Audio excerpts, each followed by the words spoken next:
Hello everyone. You have started watching Vaниnomics. Myself Dr. Gaurav Kumar Vani, and today we are going to talk about variables in linear programming. Let's get started.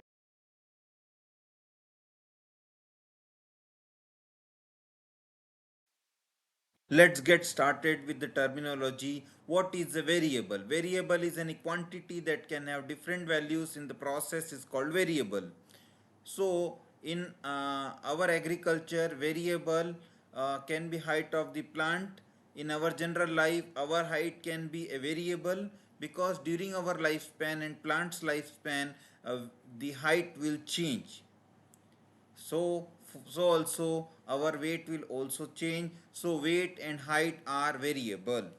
Our income will also change, so income is also a variable. Prices change, so price is a variable. Constant, any quantity that can have only one value in the process is called constant. Parameters are constant in the sense that their values are fixed in the population during a period of time and wouldn't change if repeated census is conducted to assess its value at that moment. So, in our life, our biological parents are our constant. Our major advisor, once thesis is finished, then the major advisor is a constant. Our past is a constant. We cannot change them. Once the time elapsed, those things are constant. So constant doesn't change. In statistics, we use parameter to talk about the characteristics of the population. So coming to types of variables in linear programming, predetermined variables. So these are variables whose values are already known or fixed and the decision maker cannot change but have to use in making decisions. For example, processing capacity of plant, power consumption of installed machines, etc. Even soil type is a predetermined variable. Soil type help us or forces us to decide a particular set of cropping pattern only, because you cannot change the soil type, so you have to take decision based on the soil type which is there in your field. So these are parameters or constant. No matter how you try, you cannot easily change the soil type. In short run, values of predetermined variable is fixed, like this processing capacity of plant. In short run, you cannot change it, but in the long run, you can easily add more capacity or you can trim the capacity. Decision variables. These are variables values of which are decided by decision makers. These are the variables are which are of the greatest interest in linear programming. All we are doing in linear programming is everything about decision variables. The solution of the model yields the answer for decision variables. For example, number of product A and B to be manufactured per day by the company, area under different crops to be cultivated in the farm, etc.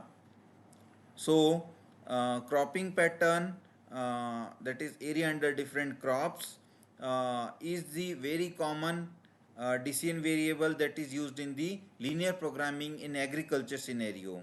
These are often referred to as independent variable because area under crop is not dependent upon any other variable.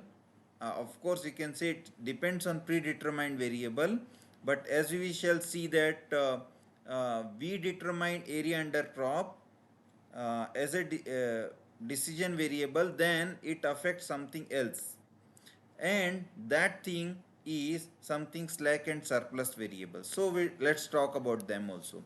When deciding the decision variable, the resource usage also gets decided indirectly. Then the amount of resource not consumed also get decided. Suppose if you have 1000 kg of fertilizer and by the decided cropping pattern you use only 980 kg, the left 20 kg is slack which is not used. leftover quantity is slack.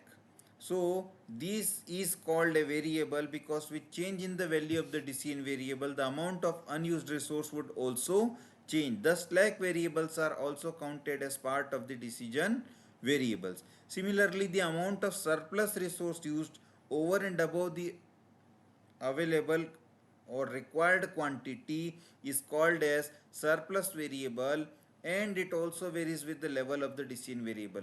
More you plan the acreage under fertilizer intensive crop, the crop requiring more fertilizer, the more fertilizer will be used. If you grow paddy, more irrigation will be used compared to jowar, bajra and millets. So we can say that our requirement of the input will also change depending on the acreage. So the amount of excess input used over and above the required or availability or something that has not been used also varies with the acreage. Thus, we say that decision variables are independent and something is dependent, but we also say that slack and surplus are part of the decision variable. They are closely associated with the decision variable. They cannot be counted as separate variables. Let's talk about uncertain variables or uncontrolled variable.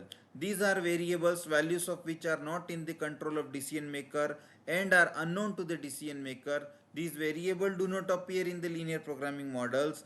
Now for example, amount of rainfall that can all of the sudden happen, cloud burst can happen. So that's not in the control of the decision maker. So we do not account for such uncontrolled variables, unknown variables in our linear programming model, simply because our models are deterministic in nature, not stochastic. If you want to include rainfall, better run a regression, but including rainfall as a variable, which is a stochastic variable, is not possible in a deterministic model.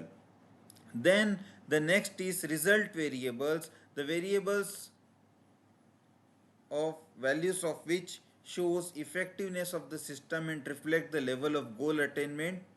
It is the output of the system and is not directly set by decision maker.